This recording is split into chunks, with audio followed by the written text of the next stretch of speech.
And I began to conceive of, I would listen to youth pastors talk about and gripe about the lack of commitment on the part of families, the lack of commitment sometimes on the part of students. And I started thinking to myself, I don't think that's actually a problem with our families and students. I think it's actually a problem with the models we've created.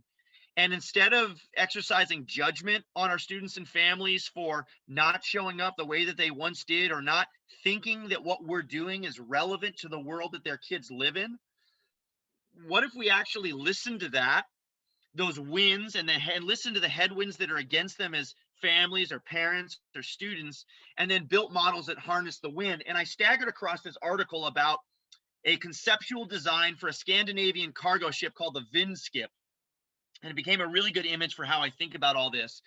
And the Vindskip essentially is a cargo ship that whose hull functions as a kind of a sail on the bottom. And they estimate that if they can get it from concept to prototype, that it can save about 60% of fossil fuels and shipping going across the ocean, because it will harness the wind and it tacks with the wind. It doesn't work against it all the time. And I felt like a lot of youth ministry was insisting that it knew how to do things the right way. And if, families would just wake up and figure it out, they'd come back to our churches or our ministries. And I just thought that is just such a terrible, non-Christ-like way to think about this. We would be better off listening to our people and saying, okay, God, how am I called to serve these people in a different way? Because something has changed.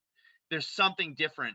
And so I've tried to build a model that essentially works with the winds that are going on around us to do things differently.